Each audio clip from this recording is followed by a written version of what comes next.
subhanallah da ngay gis jullit ñaata ci ay jullit tey subhanallah ñaata ci ay góor tey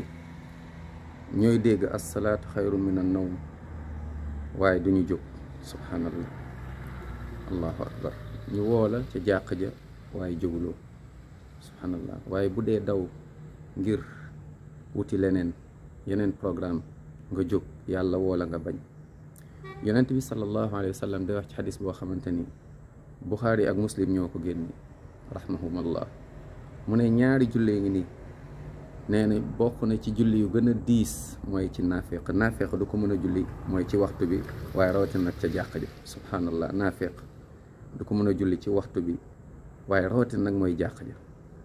mu ne athqala salaa ala al munafiqin nee na salaatul fajri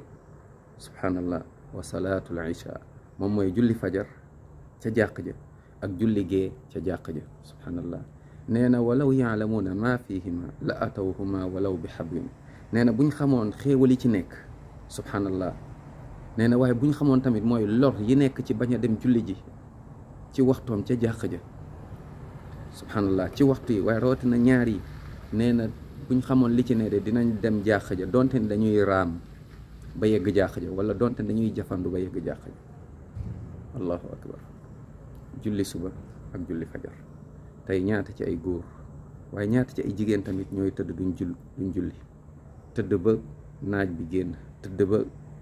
9h wala tëdd ba booy liggéey jógaale rek julliwaale dem yow jóguloo ngir julli waaye da nga jóg ndax da nga war a dem liggéey subhanallah ku nekk na fàttaliku ni àdduna bi dafa gàtt ku nekk na fàttaliku ni moom rek dina des ci bàmmeel ñu àtte ko ku nekk na fàttaliku bés pénc yow rek ak sa borom